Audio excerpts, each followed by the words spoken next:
오늘은 최근에 일어난 안타까운 사건인 신당역 살인사건의 노동법적 쟁점에 대해서 말씀을 드리려고 하는데요. 본론에 들어가기에 앞서서 이제 피해자인 고인의 명복을 진심으로 바란다는 말씀을 먼저 드리고 싶고요. 사회적인 충격을 안겨준 이 사건에 대해서 이제 피해자가 직장 내에서 전 직장 동료였던 가해자로 인해서 목숨을 잃었기 때문에 이 사건이 이제 산재로 인정이 될 수 있느냐, 이런 얘기가 언론을 통해서 좀 나오고 있습니다. 이와 같이 직장에서 발생한 살인사건도 산재로 인정이 될 수 있는지 한번 살펴보겠습니다. 먼저 결론부터 말씀을 드리면은 이 사건은 이제 가해자가 의도적으로 저지른 살인이지만은 산업재해로 인정될 가능성이 큽니다.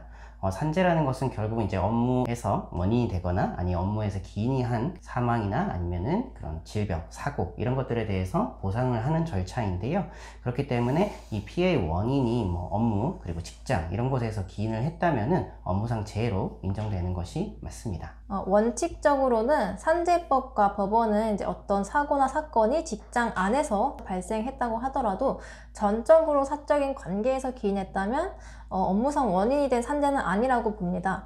다만 이제 특정 가해자가 의도적으로 어떤 범죄 행위를 했다고 하더라도 직장 안에 인간관계 또는 직무에 내재하거나 통상 수반하는 위험이 현실화되어 발생한 사건이라면 이는 산재가 맞다라고 보고 있는데요. 이런 판례를 따르자면 신당역 살인사건이 이제 당연히 산재에 해당한다고 할 수 있는 것이죠. 네, 널리 알려졌다시피 이 사건에서 이제 가해자와 피해자는 입사 동기입니다. 그런데 이제 가해자가 이 피해자가 협박하고 스토킹하는 것에 대해서 이제 신고를 했고 이 부분으로 인해서 이제 가해자는 직위 해제를 당했습니다. 즉, 이 사건의 이제 피해자와 가해자는 이제 사적인 관계가 아니라 직장 내에서의 그런 인간관계에서 출발을 해서 직장 내 성희롱이나 그리고 괴롭힘 이런 것들이 발생을 했고 이것이 이제 향후에는 살인까지 이어졌다고 좀 볼 수가 있겠습니다. 그래서 업무적인 부분들 이런 것들이 좀 전혀 배제되지 않은 것이라고 보기는 좀 어렵기 때문에 업무상 재해로 인정될 가능성이 굉장히 좀 크다고 볼 수 있겠습니다. 네, 이렇게 직장 내 인간관계뿐만 아니라 범행 당시 이제 피해자가 신당역 안에서 혼자 순찰을 돌다가 가해자의 범행에 좀 더 쉽게 노출되었던 측면은 직무 자체에 내재된 위험이라고 할 수 있겠고요.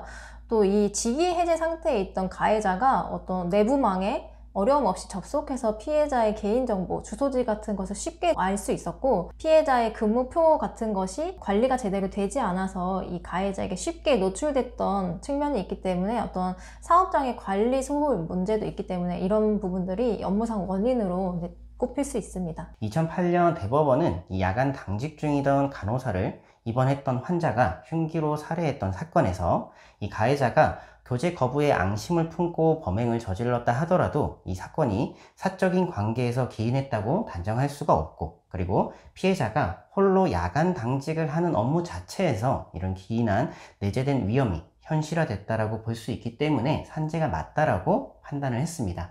이 논리를 그대로 이번 사건에 적용을 한다면은 이변이 없는 한 산재가 아닐까 생각을 합니다. 한 명의 노동자의 목숨을 앗아간 이런 살인사건의 경우에는 물론이고 살인이 아니라 하더라도 직장 내에서 발생한 성희롱, 괴롭힘에 대해서 우리는 이제 이것이 산업재해보다는 어떤 사적 관계가 원인이 된 개인적인 사건이다 이렇게 바라보는 시선이 아직도 많이 있는 것 같습니다. 하지만 실제로는 직장 내 성희롱으로 인한 피해도 최근에는 산재로 인정되는 범위가 굉장히 넓어지고 있고요. 이를 방치하거나 좀 확대한 사업주의 책임도 조금 더 점점 무거워지고 있는 것이 사실입니다. 따라서 이번 신당역 사건이 산재로 인정돼야 하는 것은 당연하고 이제 우리의 인식도 이런 비슷한 종류의 사건이 더 이상 이제 개인적인 문제가 아니라 사업장의 관리 문제나 어떤 구조적 원인으로 발생하는 산재일 수 있다. 이렇게 좀 더 발전된 시각에서 바라봐야 할 필요가 있지 않을까 생각이 듭니다. 안타까운 사건이 앞으로는 또다시 발생하지 않도록 하는 마음에서 이 영상을 마치도록 하겠습니다. 감사합니다. 감사합니다.